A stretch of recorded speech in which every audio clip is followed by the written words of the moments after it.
intermédiaires. Aujourd'hui, j'ai envie de dire, il récolte ce qu'il a semé pour vous. En partie. Je pense, séparer le bon grain de l'ivraie, puisqu'on est sur la métaphore frumentaire. Il y a évidemment chez Emmanuel Macron une volonté de passer outre les corps intermédiaires. Et le premier élément, ça a été la réforme du Code du travail, où on l'a vu, ont disparu des instances de dialogue social, ont été amoindries des capacités de ces instances-là, tout à fait déterminantes. Donc, premier élément, et Marie-Noëlle Lienemann avait raison de signaler cela. Néanmoins, on ne peut pas imputer à Emmanuel Macron la disparition de la représentativité syndicale, alors même que les élections professionnelles se succédant, on voyait un affaissement. Alors, ce que je voulais dire aussi, c'est qu'on s'étonnait un peu que les corps intermédiaires, mais surtout les partis politiques divers et variés, soient reçus à l'Élysée, à Matignon d'abord, et puis à l'Élysée, sans les gilets jaunes. Bon, moi je pense que tout ça c'est normal, hein.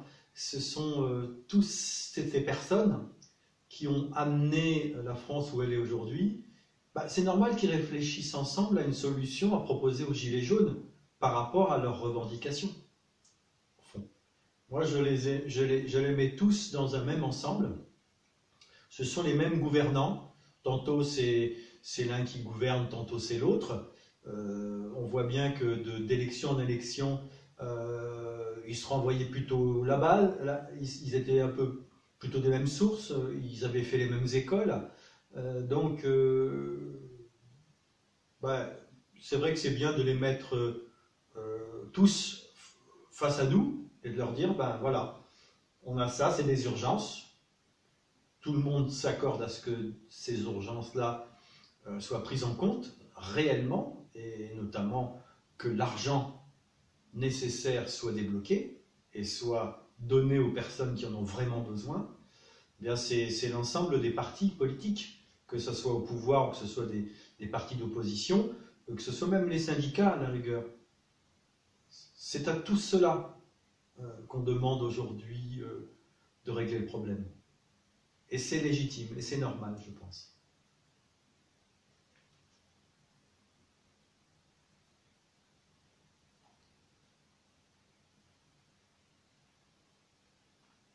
Aujourd'hui, nous attendons toujours les résultats concrets, factuels, qu'il nous avait promis. Dans son intérêt, mais ça n'a pas beaucoup d'intérêt, mais plutôt dans l'intérêt de la République, il aurait la sagesse, il devrait avoir la sagesse dans les temps très courts de revenir vers les corps intermédiaires, de les consulter. Mais les corps intermédiaires qui se seraient discrédités eux-mêmes pendant des années. C'est pas qu'ils se sont discrédités, c'est que sur la question syndicale, puisque là le 6 décembre, on a les élections syndicales, enfin professionnelles en France, simplement la France a toujours été caractérisée par un faible taux de participation aux élections professionnelles, et il est vrai, une culture syndicale qui avait davantage tendance, contrairement par exemple à l'Allemagne qui est un pays que je connais bien, à la contestation qu'à la négociation. Il y a une partie de la balle qui est aussi dans le camp des syndicats, essentiellement les réformateurs, parce que on sait que certains syndicats sont uniquement dans la posture, comme certaines formations politiques d'ailleurs, quand on entendait parler de destitution, etc. Bon, il y a des gens qui sont dans la posture, ils le seront toujours, mais il est de la responsabilité des syndicats et des forces politiques, je dirais, crédibles et de gouvernement, de porter des propositions. Si le président ne les écoute pas, il devra en tirer seul les conséquences. Alors cette crise de la représentativité touche les gilets jaunes eux-mêmes. Regardez ce que dit Stéphane Siro, historien spécialiste des mouvements sociaux. Une meilleure représentativité est une revendication forte chez les gilets jaunes, à tel point qu'ils ne parviennent pas eux-mêmes à se trouver des leaders suffisamment représentatifs. Écoutez ce gilet jaune interrogé hier dans l'émission C'est politique sur France 5, c'est très révélateur du problème de leadership qui touche le mouvement.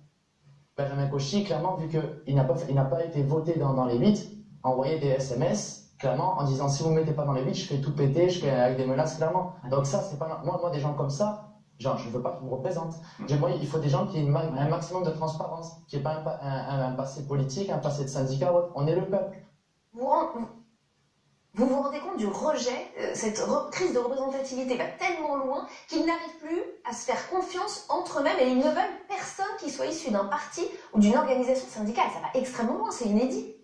Oui, je pense que c'est très lié au mouvement lui-même. C'est-à-dire le mouvement a eu une émergence spontanée qu'on n'a pas vraiment vu venir sur les réseaux sociaux, etc.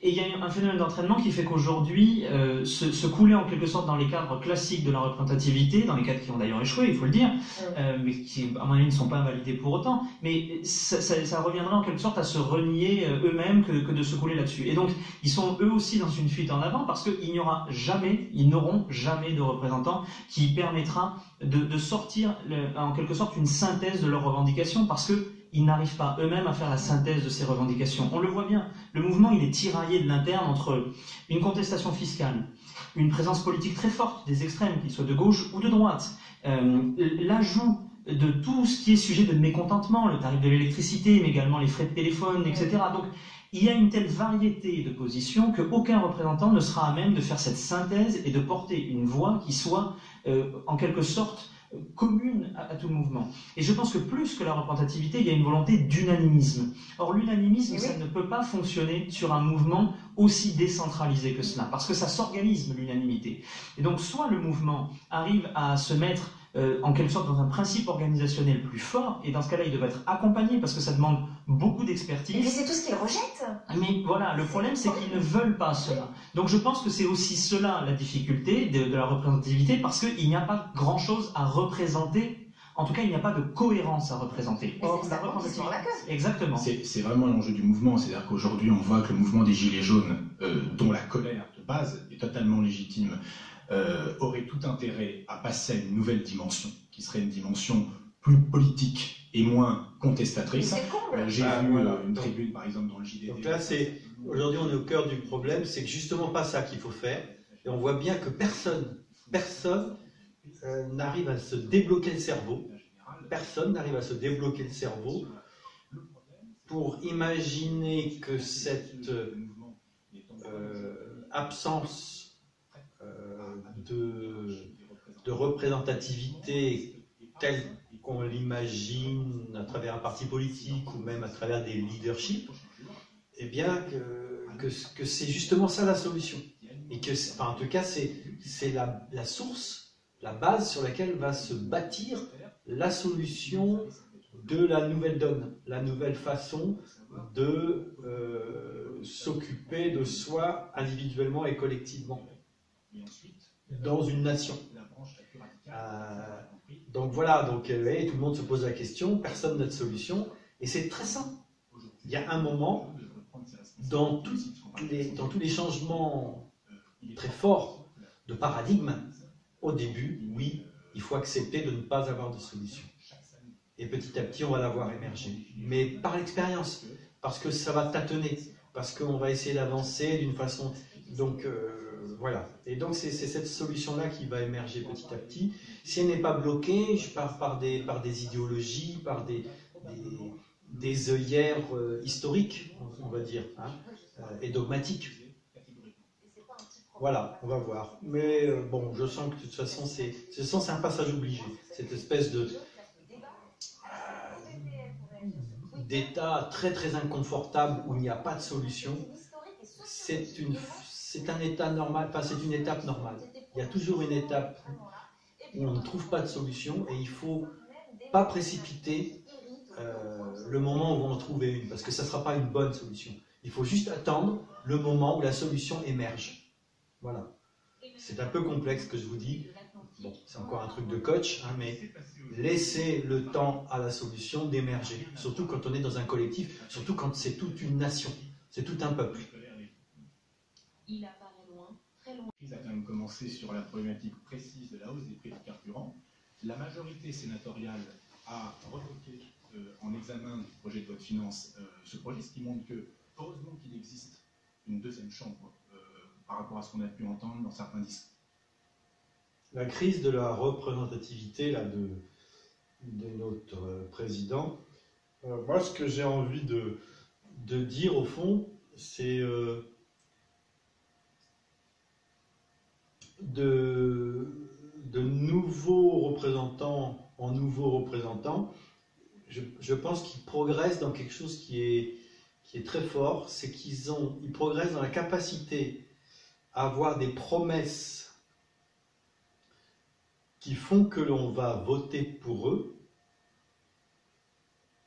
et des promesses qui sont